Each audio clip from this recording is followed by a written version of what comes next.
बिस्मिल्लाहिर्रहमानिर्रहीम अस्सलामुअलैकुम स्टूडेंट्स, हम बीएसएन फिफ्थ सेमेस्टर की सब्जेक्ट पेडियाट्रिक हेल्थ नर्सिंग पढ़ रहे हैं।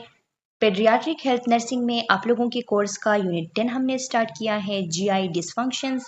जीआई डिसफंक्शंस में से हम 3 डिसऑर्डर्स डिस्कस कर चुके हैं जो कि हमारे चैनल के प्लेलिस्ट में मौजूद हैं, और चैनल के प्लेलिस्ट का लिंक आप लोगों को इस वीडियो लेक्चर के डिस्क्रिप्शन के एंड में मिल जाएगी, वहाँ से आप स्टडी कर सकते हैं। आज का हमारा जो लेक्चर है इसमें हम डिस्कस करेंगे डिसऑर्डर नंबर 4, नेक्रोटाइजिंग एंटेरोकोलाइटिस को। अच्छा स्टूडेंट्स, ये डिसऑर्डर जब हम देखते हैं तो इसमें नेक्रोटाइजिंग लफ्ज़ यूज हुई है, मींस के यहाँ पे कहीं ना कहीं नेक्रोसिस का जिक्र है कि नेक्रोसिस हो रही है। नेक्रोसिस किसे कहते हैं? जब सेल डैमेज हो जाते हैं, सेल इंजरी हो जाती हैं और वो फिर ठीक नहीं होते और उनकी डेथ हो जाती है, तो उस कंडीशन को हम कहते हैं नेक्रोसिस।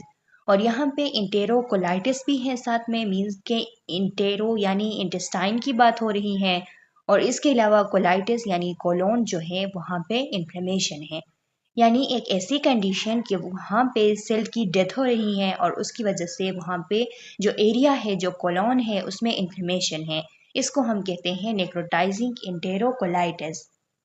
अब इसके काजेस क्या हैं?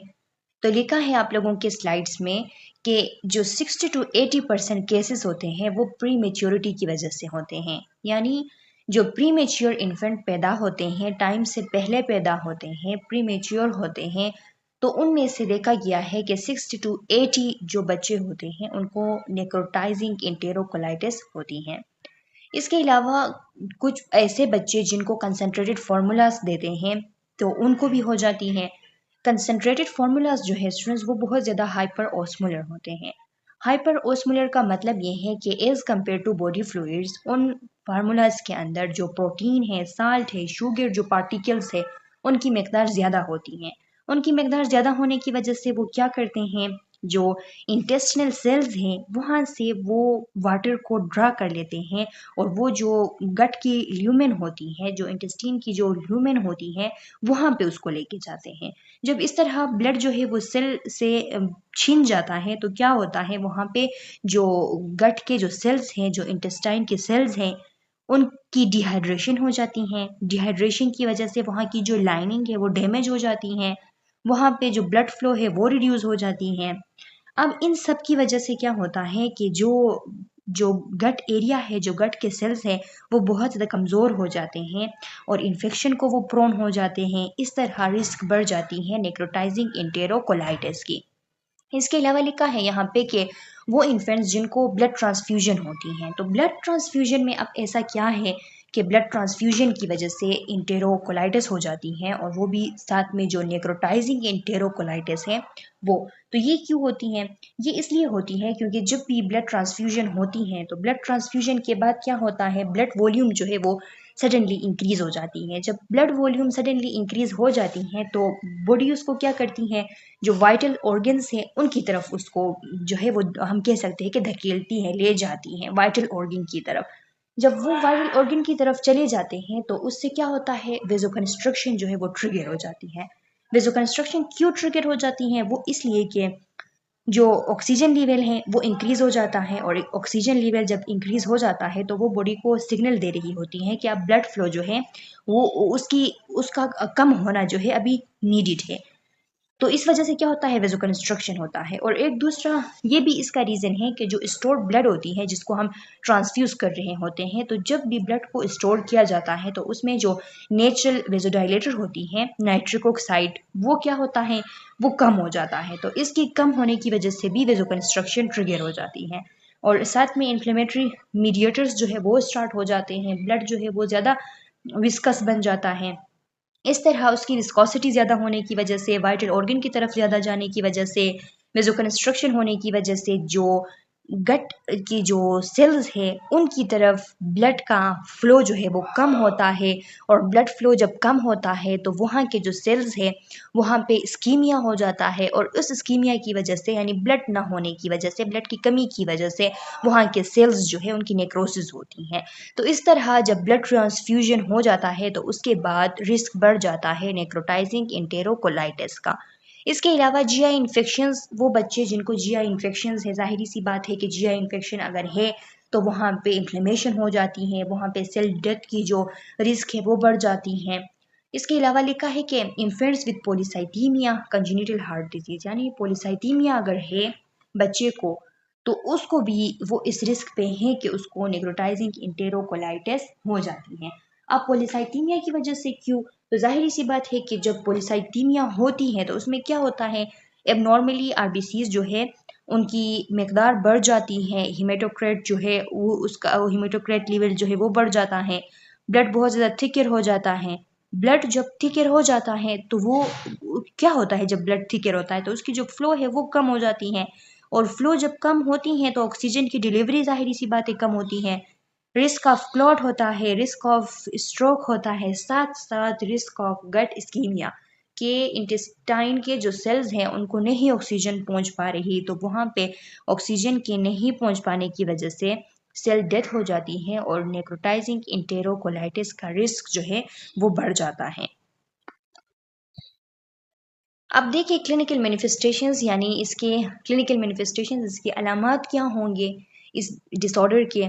तो लिखा है कि हिस्ट्री ऑफ फार्मूला फीडिंग, यानी कंसनट्रेटेड फार्मूला फीडिंग की हिस्ट्री होगी, या फिर फीडिंग स्टे इन स्टमक, इस तरह कोई हिस्ट्री होगी कि बच्चे को जो है वो जब फीडिंग के किया जाता था तो इस तरह वो स्टमक में ही रहती थी, या फिर वॉमिटिंग हो जाती थी, बाहर आती थी, वो नहीं जा पाती थी, उसकी डाउन फ्लो नहीं होती थी। एब्डोमिनल डिस्टेंशन आपको दिखाई देगी, शाइनी एब्डोमेन होगी, ये फ्लूइड वहाँ पे जमा होने की वजह से जो इन्फ्लेमेशन होती हैं और फ्लूइड्स जो है वो जमा हो जाते हैं, तो इस वजह से शाइनी एब्डोमेन जो है आपको नज़र आती है। Bile green fluid in stomach, bile यानी ग्रीन फ्लूइड जो है वो स्टमक में इसलिए होती है क्योंकि नीचे इंटेस्टीन जो है उनकी इन्फ्लेमेशन हुई है, तो उनके इन्फ्लेमेशन होने की वजह से जो डाउन फ्लो है वो बहुत ज़्यादा कम है, तो इस वजह से जो बाइल है वो स्टमक के अंदर आ जाती है, और उनको जब वोमिटिंग भी होगी तो वो बाइल जो है बाइल के कलर का, ग्रीन कलर का उनको जो है वोमिटिंग उसको होगी। इसके अलावा लिखा है ब्लडी बॉवल मूवमेंट, और वो जो स्टूल पास करेंगे तो उसमें ब्लड जो होता है वो मौजूद होता है, क्योंकि सेल इंजरी है, नेक्रोसिस हो रही है, तो इस वजह से जो स्टूल है तो उनमें जो है ब्लड नज़र आती हैं।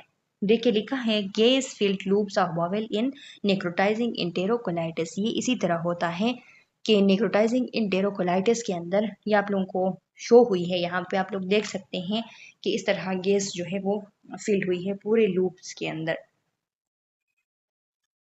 नर्सिंग इंटरवेंशन इसके क्या होते हैं? नर्सिंग इंटरवेंशंस में फर्स्ट जो है कि आप लोग उसे कुछ भी नहीं देंगे, यानी बाई माउथ जो है बंद होगा, उसको इनटेक टोटली वो पेरेंट्रल न्यूट्रिशन पे होगा। एनजी ट्यूब जो है वो पास किया जाएगा, वो इसलिए पास किया जाएगा ताकि स्टमक जो है उसकी डिकम्प्रेशन की जाए। स्टमक की डिकम्प्रेशन किस तरह की जाती है कि जो फ्लूइड है और गैस है, यहाँ पे जो आप लोगों को नज़र आ रही है कि इस तरह गैस जो है वो फिल हो जाता है, तो इसको बाहर निकालने के लिए और जो फ्लूइड जमा हो जाती है उसको बाहर निकालने के लिए एनजी पास किया जाता है, उसके थ्रू फ्लूइड और गैस जो है वो रिमूव की जाती हैं।